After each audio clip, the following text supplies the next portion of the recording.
Good morning students. Today's topic is performance appraisal. In the last class, we discussed about human resource management, importance of human resource management and objectives of human resource management. Today, we can discuss performance appraisal. So, performance appraisal means, it is the process of evaluating the performance of an employee on a given job.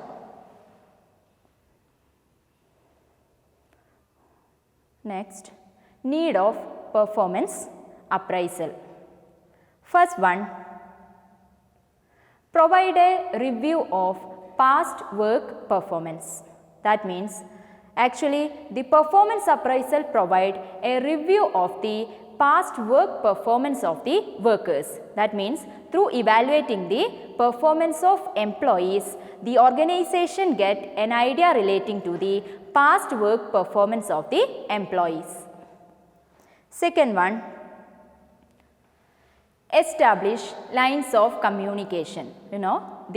Through evaluating the performance of employees, the organization can create a good communication between the employer and the employee.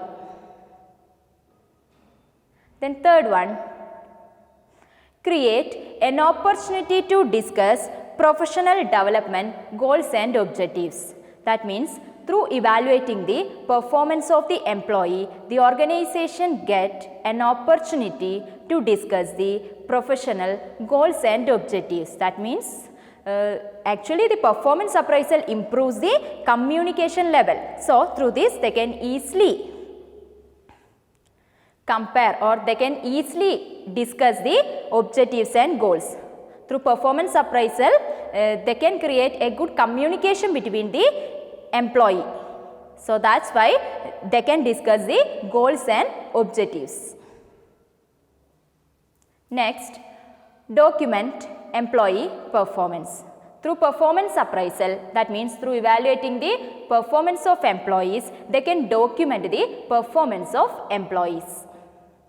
Next one, document corrective action necessary to improve work performance.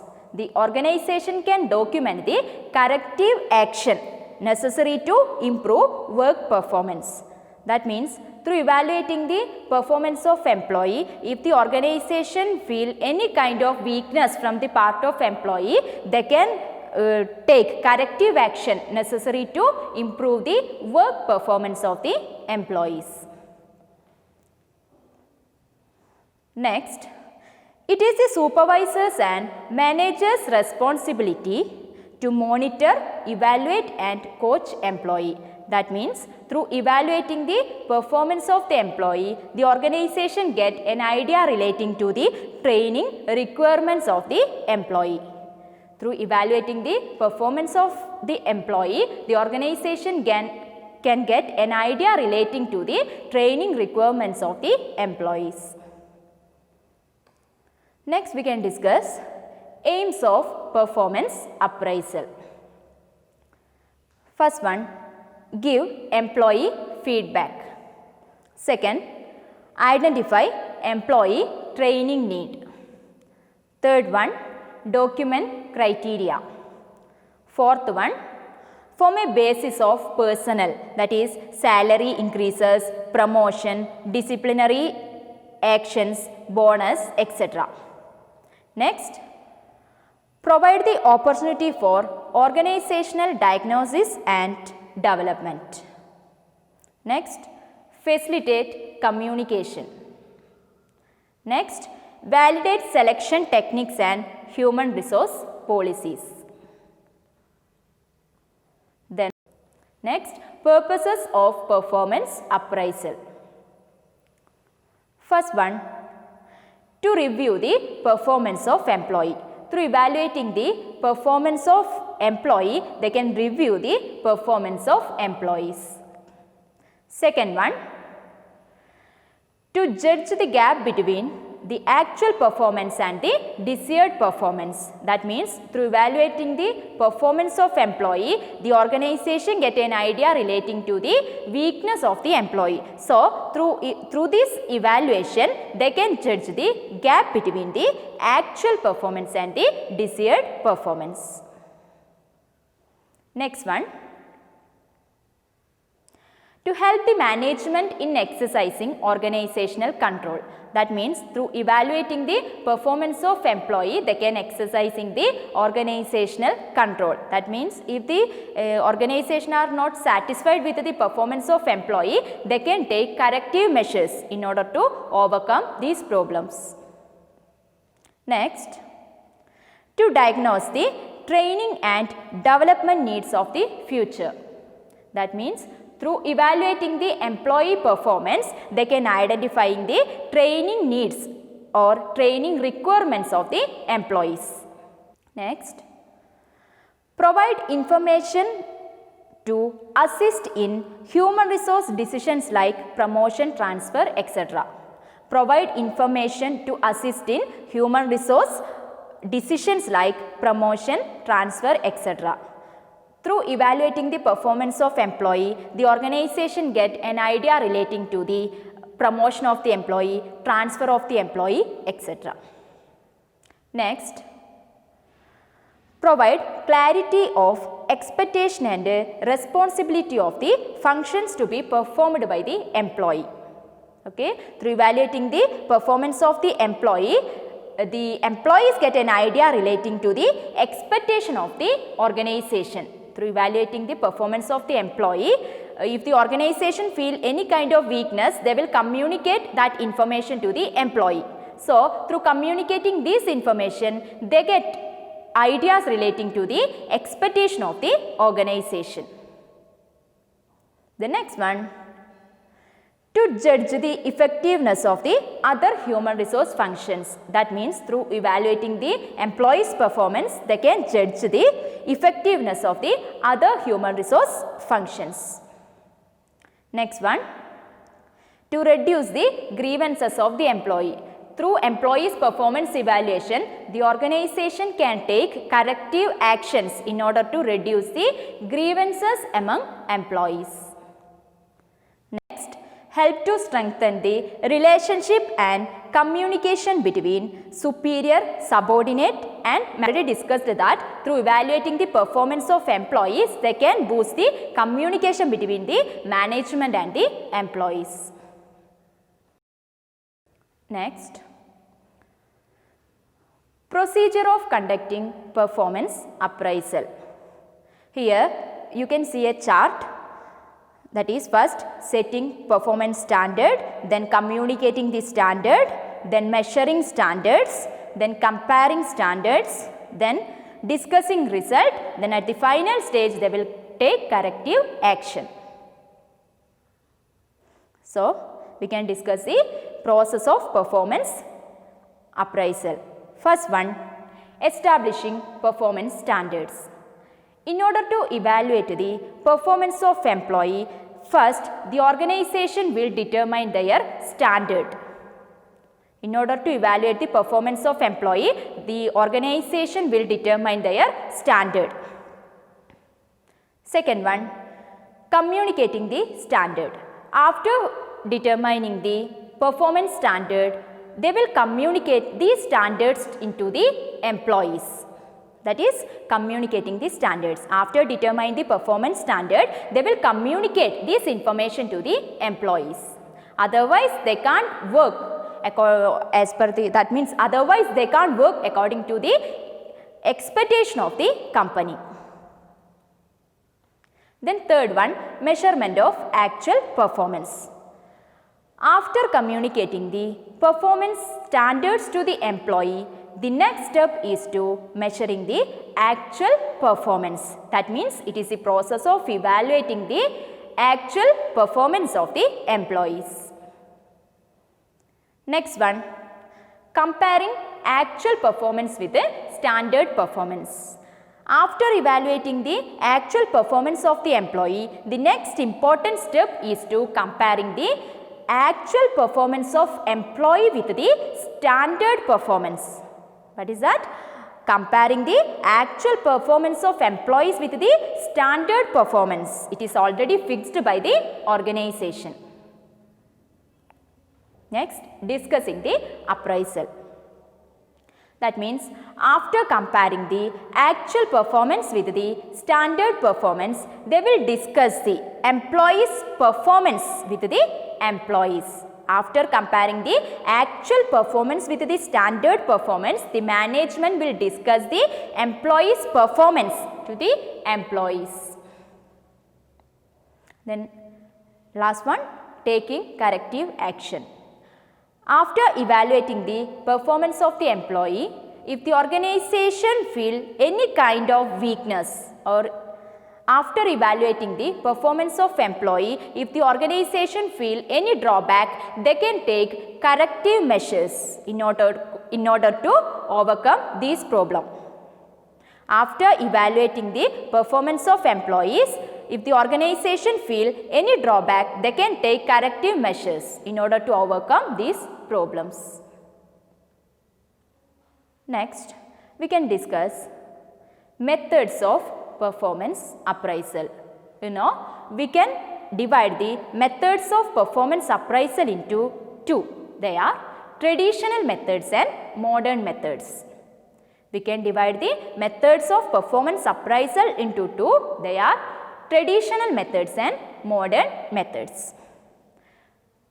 First, we can discuss traditional methods. So, traditional methods include confidential report, essay method, straight ranking method, paired comparison method, forced distribution method, graphic rating scale, checklist method, critical incident method, group appraisal method, then last, field review method. First, we can discuss about confidential report method. Confidential report method means it is a report prepared by the employee's immediate supervisor. Confidential report method means it is the report prepared by the employee's immediate supervisor. It covers strength and weakness, main achievement and failures of the employee. Confidential report method means a confidential report is prepared by the immediate superior of the employee. It covers strength and weakness of the employee, main achievements and failures of the employees. It is prepared confidentially. Then second one, essay method. Under this method, the evaluator write a essay about the employees on the basis of overall impression. Under essay method, the evaluator write a essay about the employees on the basis of the overall performance of the employees. Next one, straight ranking method. In this method, the evaluator assigns relative ranks to all employees in the same work. In this method, the evaluator assigns relative ranks to all employees in the same work. Employees are ranked from the best to the poorest. The next, paired comparison method. In paired comparison method, each employee is compared with all others in pairs. The number of times an employee is judged better than the other determines his rank. In paired comparison method, employee is compared with all the others in pairs. The number of times an employee is judged better than the other determines his rank. The next, forced choice method. In this method, the rater is required to distribute his rating. The purpose is to eliminate the rater bias of central tendency. In forced distribution method, the rater is forced to distribute his rating. The next, graphic rating scale. Graphic rating scale means it is a numerical scale indicating different degree of a particular trait.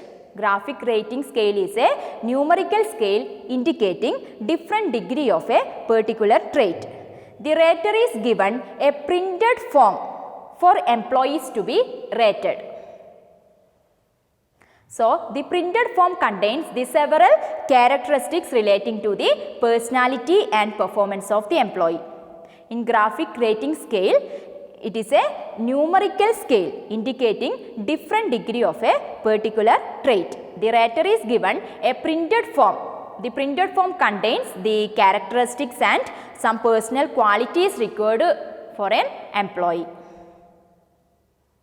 Here you can see the format of a graphic rating scale. The next, checklist method.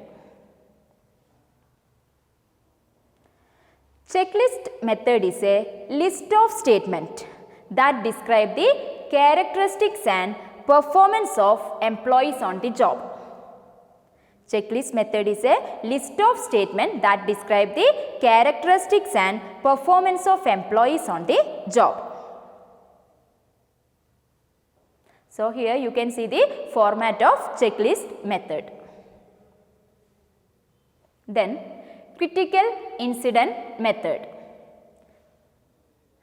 In this method, the supervisor keeps a written record of critical events and how different employees behaved during such events. That is critical incident method. In critical incident method, actually the management evaluating the performance of employees in a particular situation. The next, group appraisal method. In group appraisal method, the group of evaluators will evaluating the performance of employees. The next, field review method. In field review method, the training officer from Human Resource Department interview the supervisors to evaluate their respective subordinate. In field review method, the training officer from Human Resource Department will interview the supervisors to evaluate their subordinates. Next, we can discuss the modern methods of performance appraisal. Modern methods of performance appraisal are there. They are assessment center, human resource accounting method, then behaviorally anchored rating scale, then MBO. MBO means management by objectives, then 360-degree appraisal. First, we can discuss assessment center. Assessment center is a technique for evaluation, selection, development and training of personnel in an organization. So, we can discuss the objectives of assessment center. First one, to measure potentials for first level supervision, upper management positions and also higher level management positions. Second one, to determine training and development needs of employees. Third one, to assist in implementing goals.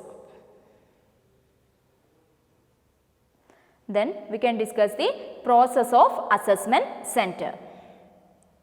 First one, establishing the objectives of the programs. Second one, conducting detailed job analysis. Third one, defining dimensions to be assessed. Fourth one, designing physical facilities. Fifth one, selecting exercises. Sixth one, training of assessors. Seventh one, conduct of programs. Next, evaluating participants. Then last one, feedback and follow-up. Then we can discuss advantages of assessment center.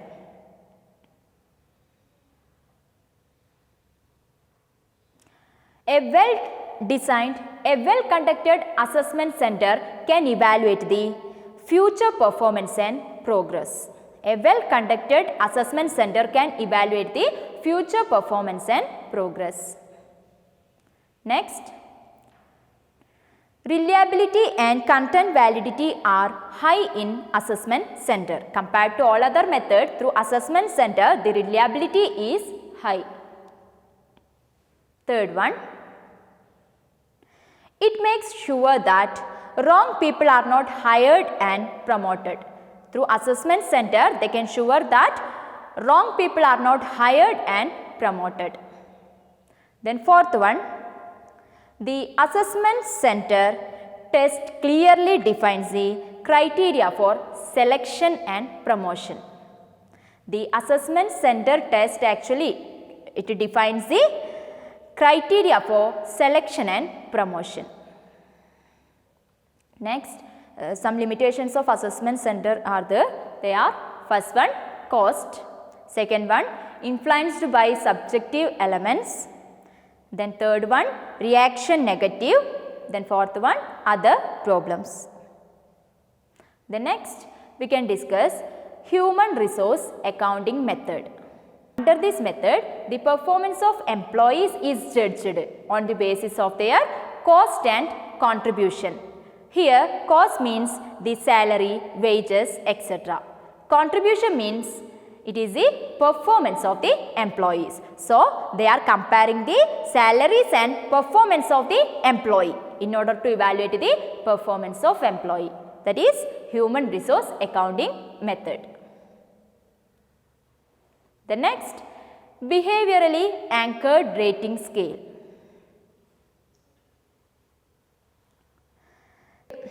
They are rating scale whose scale points are determined by statement of effective and ineffective behaviors. The scale point determines the statement of effective and ineffective behaviors. They are said to be behaviorally anchored. In that scale, they are said to be behaviorally anchored in that the scale represent a range of descriptive statement of behavior varying from least to the most effective. Behaviorally anchored rating scale show the descriptive statement of behaviors range from least to the most effective. Here you can see the chart of behaviorally anchored rating scale. The next one, MBO. Next one, MBO, that is management by objectives. The MBO was developed by Peter Drucker. MBO has defined as the process whereby superior and subordinate managers of an organization jointly identify its common goals. MBO means it is the process where the superior and subordinate managers of an organization jointly identify organization goals. Next, 360-degree appraisal method. Here you can see the chart of 360-degree appraisal method.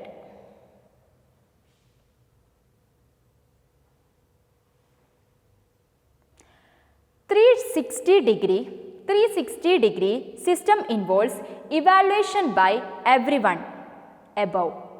360-degree system involves evaluation by everyone above.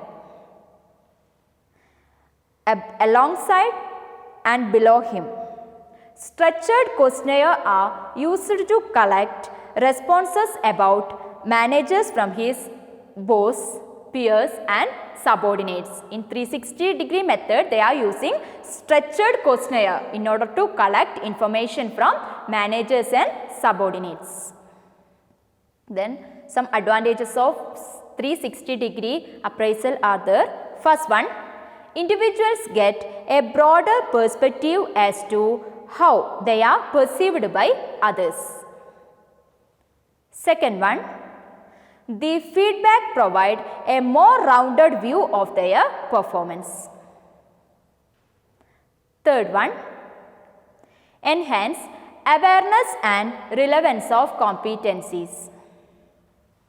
The next one, feedback is perceived more valid and objective as it's collected from varied sources, because the feedback is collected more relevant.